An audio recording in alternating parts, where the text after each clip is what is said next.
This is K.L. Narasimha Rao, Advocate and Chairman, Bharat Technologies Private Limited. Today, we will discuss about the civil cases. Civil cases involve conflicts between people or institutions such as business, typically over money. A civil case usually begins when one person or business, called as plaintiff, claims to have been harmed by the actions of the another person or business, called as defendant, and asks the court for relief by filing a suit and starting the court case.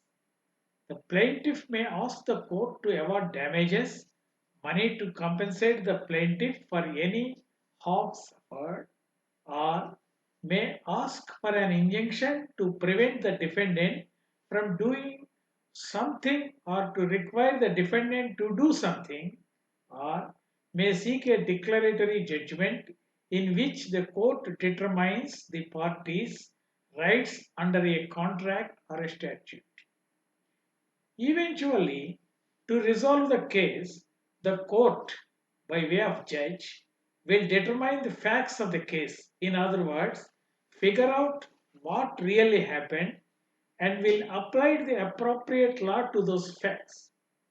Based on this application of the law to the facts, the court will decide the legal consequences ultimately flow from the parties' actions.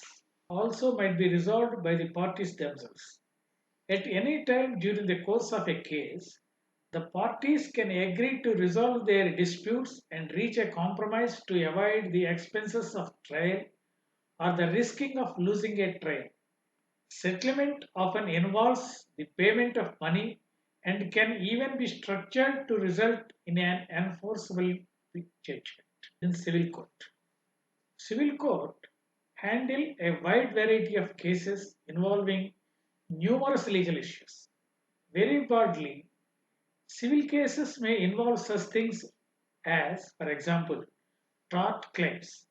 A tort is a wrongful act, sometimes called as tortious act, other than a breach of contract that result in injury to someone's person, property, reputation, or the like, for which the injured person is entitled to compensation. Cases involving claims for such things as personal injury, battery, negligence, defamation, medical malpractice, fraud, and many others are all examples. Breach of contract claims. A breach of contract case typically results from a person's failure to perform some term of a contract, whether the contract is written or oral, without some legitimate legal excuse. Cases involving claims for such things as not completing a job, not paying in full or on time, failing to deliver goods sold or promised, and many others are all examples. Claims. An equitable claim asks the court to order a party to take some action or stop some action. It may or may not be joined with a claim for monetary damages. Cases where a party is seeking a temporary restraining order or injunction to stop something, perhaps the destruction of property, the improper transfer of land, the solicitation of a business customers are examples. Landlord and tenant disputes.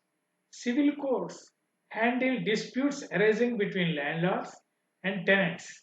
Cases where a landlord is trying to evict a tenant from a rental property or a tenant has moved out and is suing a landlord for the rectum of security deposit are examples. Civil lawsuits can be divided into the stages like this. Pre-filing. During the pre-filing stage, the dispute arises and the parties make demands, try to negotiate a resolution, and prepare for the possibility of a court action. Initial pleading. During this stage, one party files called complaint to start with court action and other party files some type of response. The answer may be called as written statement. Discovery. During the discovery stage, both sides exchange information and learn about the strengths and weaknesses of other side's case. Post-discovery pre-trial.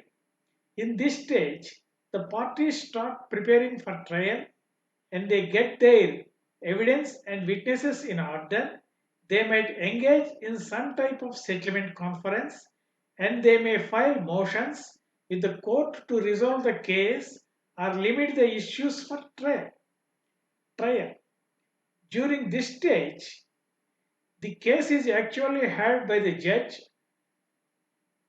last for a couple of hours or a couple of months, depending on the complexity of the case. Witnesses are examined, evidences is presented, and the case is eventually decided and a judgment is entered.